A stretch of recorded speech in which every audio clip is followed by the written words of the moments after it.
Hey there, welcome to Fahim Islam. So আজকে হচ্ছে আমরা একটা ট্রিক নিয়ে কথা বলবো, বা একটা হচ্ছে আইডিয়া নিয়ে। আপনারা সাধারণভাবে যখন বই পড়েন, আমি যেহেতু বর্তমান রমজান মাস, সো ইসলামিক বই বেশি ঘোরাফেরা করা হচ্ছে। ইয়তদের জন্য একজন পপুলার লেখক আরিফ আজাদ, এবং আমি ভাবি যে ইয়তরা তার বই দিয়ে শুরু করতে পারে তাদের হচ্ছে ইসলামিক যত সব বই পড়াশোনা আছে। But again he is not the best writer there.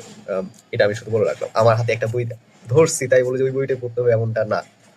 Ah, so আমার ক্ষেত্রে কি হয় যে যখন আমি ফিকশন নন ফিকশন যে কোনো ধরনের বই পড়ি, মাঝে মধ্যে কি হয় যে একটা বই পড়তে পড়তে বইটা কখনো শেষ করে করা ওঠে, শেষ হওয়া বা শেষ যে করব এটার একটা আমি ফ্লো পাই না। So, এই ফ্লোটাকে হচ্ছে ধরে রাখার জন্য আপনারা একটা ছোট্ট একটা ট্রিক ব্যবহার করতে পারেন। সেটা হচ্ছে একটা বইয়ের আপনি শেষের দু পাতা বা এক পাতা একবার পড়ে ফেলতে পারেন।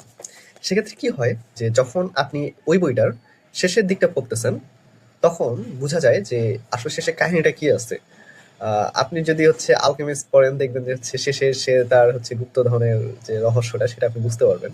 এটা আমি সাজেস্ট করি না, কারণ হচ্ছে ফিকশন শেষের দিকে পড়া উচিত না, স্পয়লার থাকে। বাট যখন একটা বই সেভাবে আপনাকে পড়ার ফ্লোতে রাখতে পারবে না, সেক্ষেত্রে কালবেলাতে যখন হচ্ছে আমার যে হচ্ছে লিড আছে অনিমেষর, অনিশ আমি ভুলে গেছি।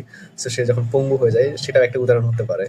So, আপনি যখন এই ধরনের বই পড়বেন বা দেবী চৌধুরানীতে যখন হচ্ছে দেবী চৌধুরানী হচ্ছে শেষের দিকে বজরাতে বসে থাকে, এটা একটা উদাহরণ হতে পারে। So, এই ধরনের বইগুলো যখন আপনি পড়বেন তখন আপনি মাথায় রাখতে পারেন যে আপনি শেষেরটাকে একবার রোমন্থন করে আসতে পারেন, এবং সেক্ষেত্রে যদি বইটা ভালো লেগে যায় তাহলে তো চমৎকার, এবং আপনি আবার সেই পড়ার ফ্লোতে প্রবেশ করতে পারবেন। So best of luck. By the way, আমি একটা মিম শেয়ার করেছিলাম যে হচ্ছে সব থেকে hype but and overrated বই কোনটা, যেটা কোয়ালিটি অনুযায়ী তাকে অনেক বেশি হাইপ দেওয়া হয়েছে।